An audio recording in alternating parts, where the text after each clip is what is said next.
প্রিয় পঞ্চম শ্রেণীর শিক্ষার্থীগণ, আজ আমরা সাধারণ ভগ্নাংশ অধ্যায়ের দ্বিতীয় পর্বে 50 পৃষ্ঠা নিয়ে আলোচনা করব।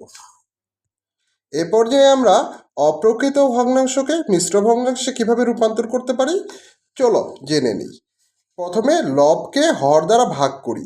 লবকে হর দ্বারা ভাগ করব। ভাগফলকে পূর্ণ সংখ্যা অংশে এবং ভাগশেষকে লব হিসেবে লিখি। হর একই থাকবে।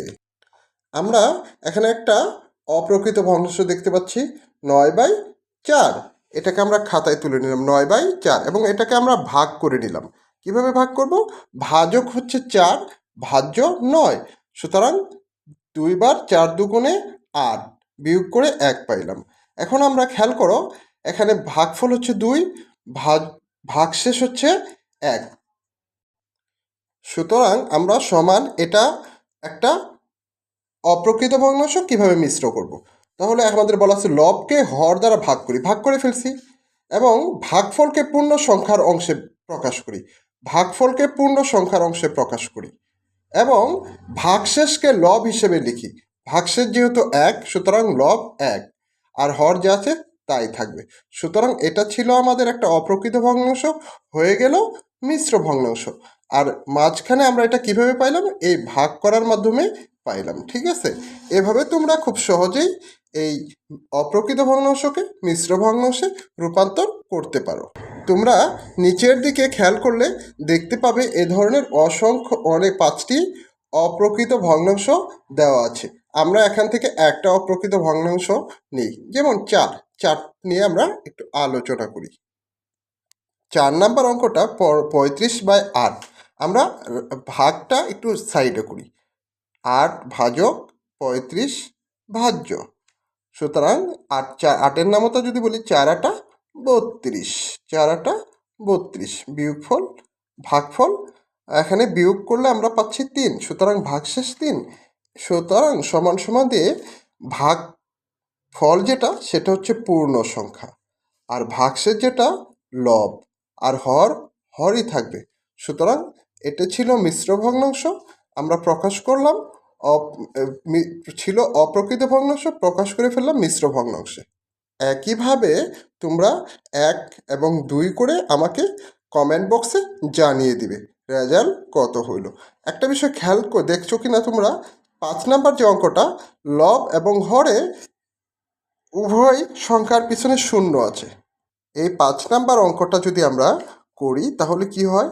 10 দিয়ে 40কে ভাগ 4 বার, 4×10 40, সুতরাং ভাগ শেষ 0। আমরা এটাকে কিভাবে লিখব? যদি ভাগশেষ 0 হয় তাহলে ভাগশেষ আর লেখার প্রয়োজন হয় না।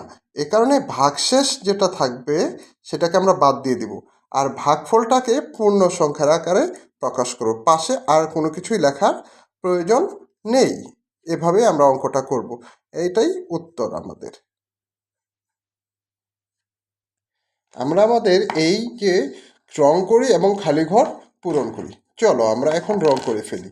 এখানে আছে 7/3, অর্থাৎ পূর্ণ 3টা ইউনিট পূর্ণ আছে, এবং প্রতিটা ইউনিটে 3টা করে সাব ইউনিট আছে। প্রতিটা ইউনিটে আবার 3টা করে সাব ইউনিট, অর্থাৎ এই পূর্ণ 3টা ইউনিটের মধ্যে সাব ইউনিট 7টা সাব ইউনিট রং করতে হবে। তাহলে 1টা 3টা এই 6টা হয়ে গেল, আর এই 7টা, 1টা 2টা 3টা 4টা 5টা 6টা 7টা, 7টা আমরা রং করে দিই।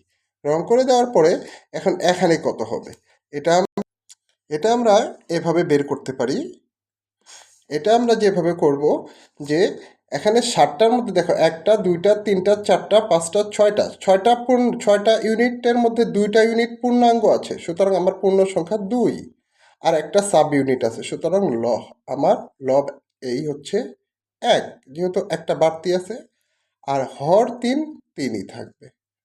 আবার তোমাদেরকে যদি বলি 2 কেন হলো, এই একটা পূর্ণ ইউনিট আর একটা পূর্ণ ইউনিট, 2টা পূর্ণ ইউনিট, সুতরাং 2 পূর্ণ সংখ্যা, আর একটা ভগ্নাংশ ইউনিট বাড়তি অংশ আছে, ভাগশেষ যেটা থাকে আমরা ওটাকে লব আকারে প্রকাশ করি, এই কারণে 1 এটা। আর যেহেতু আমরা পূর্ণাঙ্গ 3টা ইউনিট নিয়ে কথা বলছি, সুতরাং আমাদের হর 3ই হবে। তোমরা দ্রুত 2 নাম্বারটা করে আমাকে কমেন্ট বক্সে জানিয়ে দাও।